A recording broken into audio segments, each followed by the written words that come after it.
आज आपण तिखट झणझणीत अशी सुक्या बोंबलाची चटणी बनवणार आहोत. खूप मस्त लागते ही चटणी, एकदा नक्की ट्राय करा. इथे मी तवा आधीच तापत ठेवला आहे. तव्यावर मी एका बोंबलाचे 3 भाग केले आणि हे मी आता भाजून घेणार आहे. एक 2 ते 3 मिनटं हे भाजून घेणार आहे. जास्त नाही भाजणार, जास्त भाजले की ते कडवट लागतात.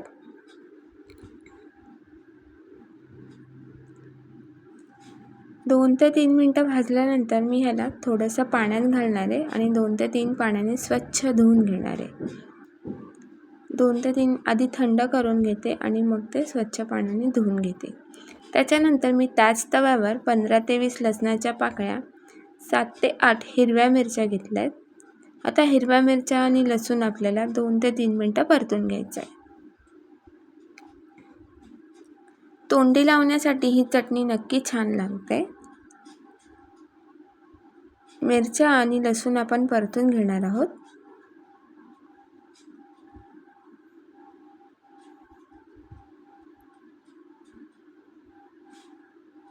या पद्धतीने आता हे मी तव्यावरून साईडला काढते.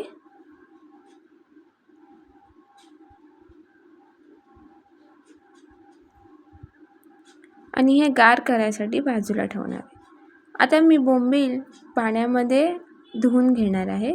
2 ते 3 पाण्याने स्वच्छ धुवायचे बोंबलाला माती असते भरपूर, ती माती निघून गेली पाहिजे. 2 ते 3 पाण्याने मी हे बोंबील स्वच्छ धुवून घेतले. बोंबील असे वरच्यावर उचलले ना की माती सगळी खाली तळाला बसते. या पद्धतीने वरच्यावर उचलायचे बोंबील.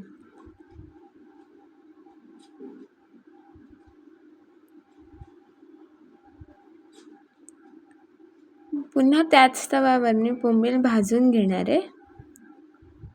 आता मात्र हे चांगले भाजले गेले पाहिजे. बारीक गॅसवर भाजायच्या एकदम.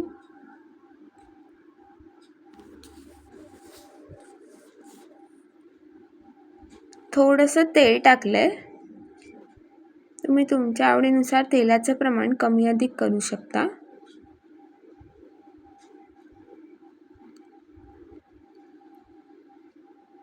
असे लाल होईपर्यंत भाजले ना की खायला सुद्धा छान लागतात. आता आपण ह्याची चटणी वाटून घेणार आहोत, म्हणून मिक्सरचं भांडं घेतलंय.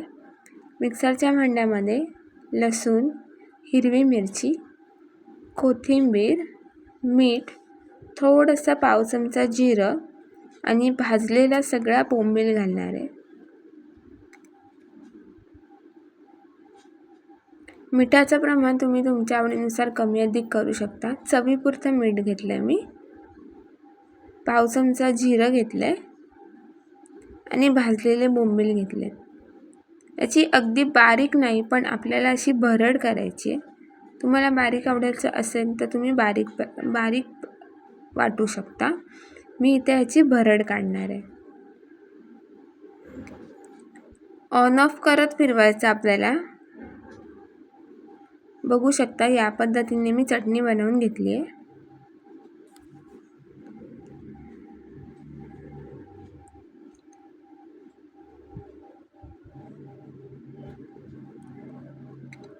आता ही 2 ते 3 मिनटं चटणी मी तव्यावर परतून घेणार आहे. त्याच्यासाठी मी तवा तापत ठेवला आहे आणि तव्यावर 2 ते 3 चमचे तेल टाकणार आहे. माझा चमचा खूप छोटा आहे.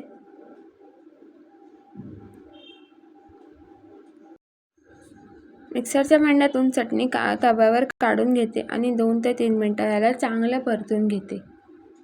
म्हणजे याच्यातलं मॉइश्चर पूर्णपणे निघून जाईल आणि आपली चटणी छान 8 ते 10 दिवस टिकेल. ही चटणी तुम्ही तोंडी लावण्यासाठी वापरू शकता. भाकरीबरोबर सुद्धा ही छान लागते खायला. या पद्धतीने आपली बोंबलाची चटणी तयार झालेली आहे. व्हिडिओ आवडल्यास लाईक, शेअर आणि सबस्क्राईब करायला विसरू नका. रेसिपी कशी वाटली हे नक्की कमेंट करून सांगा. पुन्हा भेटूया अशाच एका नवीन रेसिपीसोबत. तोपर्यंत धन्यवाद.